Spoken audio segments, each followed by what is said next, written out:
오늘은요, 우리가 정의나 책임에 대해 생각하는 방식을 완전히 뒤집어버릴 아주 흥미로우면서도 좀 도발적인 철학 하나를 깊숙이 파헤쳐 보려고 합니다. 자, 이런 상황 한번 상상해 보실까요? 길을 가는데 누가 막 공격당하고 있어요. 그럼 어때요? 당연히 저 사람 도와줘야지 이런 생각 들잖아요. 바로 그 본능에서부터 오늘 이야기를 시작해 볼까 합니다. 네, 바로 이 정의를 향한 충동, 우리의 이 본능적인 반응부터 한번 살펴볼게요. 이렇게 내가 나서야겠다 하는 강한 충동은 되게 정의롭게 느껴지잖아요. 그런데 오늘 우리가 다룰 이론은요, 이 충동이 어쩌면 상황을 좀 오해한 데서 비롯된 걸 수도 있다, 이렇게 주장합니다. 이 관점에 따르면요, 진짜 원인이 뭔지 제대로 분석도 안 하고 그냥 충동적으로 행동하는 건 큰 실수라는 거예요. 전체적인 맥락을 모르고 끼어드는 건 말 그대로 불 속으로 뛰어드는 거나 마찬가지라는 거죠. 자, 그럼 이제 진짜 핵심 아이디어로 들어가 보겠습니다. 이건요, 우리가 지금까지 알던 책임이라는 개념을 그냥 완전히 180도 뒤집어 버리는 그야말로 급진적인 이론이에요. 가해자가 아니라 소위 피해자라고 불리는 사람에게 한번 초점을 맞춰보겠습니다. 보통 우리는 어떻게 생각하죠? 당연히 공격적인 행동을 한 사람, 그 사람이 잘못했다고 생각하잖아요. 그런데 이 이론은요, 완전히 정반대예요. 오히려 피해를 입은 사람이 실제로는 더 큰 책임을 져야 한다고 주장하면서 우리의 상식에 정면으로 도전하는 거죠. 이게 그냥 관점을 조금 바꿔보자, 이 정도가 아니에요. 아예 70대 30의 법칙이라고 아주 구체적인 비율까지 제시하거든요. 피해자로 보이는 사람한테 책임이 무려 70%나 있다는 겁니다. 놀랍죠? 아니 그럼 누가 더 잘못했는지를 어떻게 알 수 있을까요? 그 핵심 열쇠는 바로 누가 더 답답한가 이걸 찾아내는 데 있어요.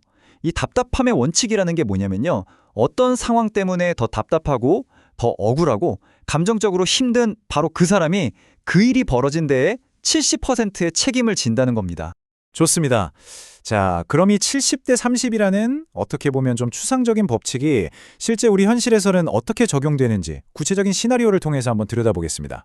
다시 맨 처음 이야기했던 그 길거리 싸움으로 돌아가 보죠. 이 법칙을 여기에 어떻게 적용할 수 있을까요? 자, 아까 그 답답함의 원칙 기억하시죠? 한번 떠올려 보세요.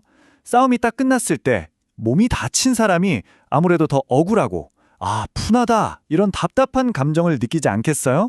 바로 그래서 맞은 사람이 결국 주먹이 오고 가는 그 상황을 만든 데 70%의 책임을 진다는 결론이 나오는 거예요. 반대로 때린 사람은 30%의 책임만 있다는 거고요. 자, 이번엔 다른 케이스를 볼까요? 금융사기 사건은 어떨까요? 여기에도 과연 똑같은 법칙이 적용될까요?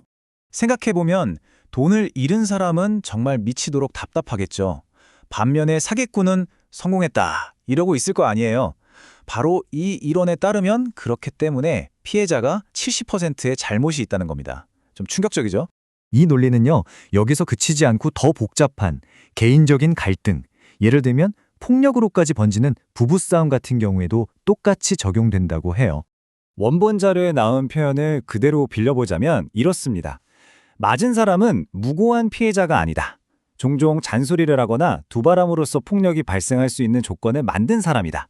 그러니까 맞은 사람이 먼저 상대방을 계속 자극해서 결국 폭력을 유발하는 그 불씨를 제공했다.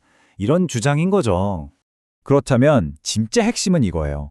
도대체 왜 피해자가 더 큰 책임을 져야 한다고 보는 걸까요? 그 이유가 바로 스스로 불행을 만드는 바탕이라는 개념에 있습니다. 이 이론의 뿌리가 바로 바탕이라는 개념인데요. 여기서 말하는 바탕이란 어떤 부정적인 사건이나 사람을 나에게로 끌어들이는 근본적인 토대, 조건, 그리고 내가 스스로 만들어낸 개인적인 약점 이런 걸 의미합니다. 네, 이 문장의 핵심을 아주 잘 보여주죠. 만약에 나 자신에게 탐욕이라던가 아니면 어떤 취약함이라는 바탕이 애초에 없었다면 사기꾼이 비집고 들어올 틈도 없었을 거라는 말입니다. 결국은 부정적인 사건이 자라날 수 있는 그 토양을 나 스스로가 제공한 셈이 되는 거죠. 만약 이 논리가 정말 맞는다면요, 계속해서 반복되는 그 갈등의 고리를 끊을 수 있는 방법도 찾을 수 있다는 얘기가 됩니다.